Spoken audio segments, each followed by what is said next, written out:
واتقوا الله حق تقاته ولا تموتن إلا وأنتم مسلمون. صدق الله العلي العظيم. الله أكبر الله أكبر الله أكبر الله أكبر لا إله إلا الله والله أكبر الله أكبر ولله الحمد. സ്നേഹം നിറഞ്ഞ സത്യവിശ്വാസികളെ, വിശ്വാസിനികളെ, ജീവിതത്തിൻ്റെ എല്ലാ മേഖലയിലും അള്ളാഹുവിൻ്റെ വിധിവിലക്കുകൾ പാലിച്ച് തഖ്വയോടുകൂടി ജീവിക്കണമെന്ന് എന്നോടെന്ന പോലെ നിങ്ങളെയും ആദ്യമായി ഉപദേശിക്കുകയാണ്. അള്ളാഹു സുബ്ഹാനഹു വ തആല നമ്മെ എല്ലാവരെയും അനുഗ്രഹിക്കുമാറാകട്ടെ. മുസ്ലിം സമൂഹം ഇന്ന് ഈദുൽ ഫിത്ർ ആഘോഷിക്കുകയാണ്. ഒരു മാസക്കാലത്തെ വ്രതാനുഷ്ഠാനത്തിന് ശേഷമാണ് മുസ്ലിം സമൂഹം ഇന്ന് ഈദുൽ ഫിത്ർ ആഘോഷിക്കുന്നത്.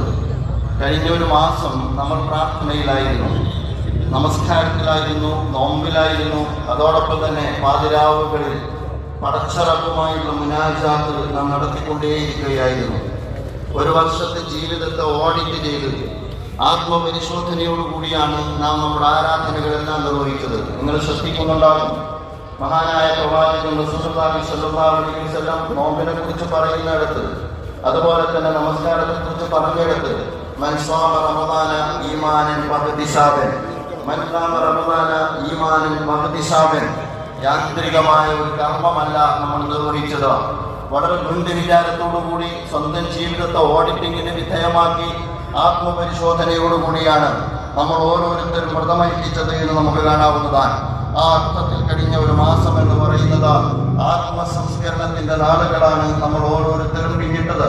തീർച്ചയായിട്ടും നാം നേടിയെടുത്ത ജീവിത വിശുദ്ധി കൈവരിച്ചതിന്റെ ആഹ്ലാദ പെരുന്നാളാണ് യഥാർത്ഥത്തിൽ ഈദുൽ ഫിത്ർ എന്ന് പറയുന്നത്. ലാ ഇലാഹ ഇല്ലല്ലാഹ് എന്ന തൗഹീദിൽ ഉറച്ചു നിന്നുകൊണ്ട് നാം നമ്മെ മാറ്റിയിടുകയാണ്. അതുകൊണ്ട് തന്നെ ഈദുൽ ഫിത്റിന് നമ്മൾ ഓരോരുത്തരും ഈദ്ഗാഹുകളിലേക്ക് വരുമ്പോൾ നമ്മുടെ അധരങ്ങളിൽ മുഴങ്ങിയത് തക്ബീർ ധ്വനികളാണ്. അല്ലാഹു അക്ബർ അല്ലാഹു അക്ബർ ലാ ഇലാഹ ഇല്ലല്ലാഹു വല്ലാഹു അക്ബർ അല്ലാഹു അക്ബർ വലില്ലാഹിൽ ഹംദ്. നാം പ്രഖ്യാപിച്ചതെന്താണ്? അല്ലാഹുവാണ് വലിയവൻ എന്നാണ്. അല്ലാഹുവാണ് വലിയവൻ എന്ന് നമ്മൾ ആവർത്തിച്ച് പ്രഖ്യാപിക്കുകയാണ്. ഇതൊരു വിശ്വാസിയുടെ സത്യവിശ്വാസത്തിന്റെ പ്രഖ്യാപനമാണ്. ഇതൊരു വിശ്വാസിയുടെ നിലപാടിന്റെ പ്രഖ്യാപനമാണ്. ഇതൊരു മാസക്കാലത്തെ ആത്മസംസ്കരണത്തിന് ശേഷം ജീവിതത്തിൽ ഒരു പൈശാചികതയ്ക്ക് ഞങ്ങൾ വഴങ്ങുകയില്ല എന്ന പ്രഖ്യാപനമാണ്. സ്വന്തം ദേഹേച്ഛയോട് ഒരു മാസക്കാലം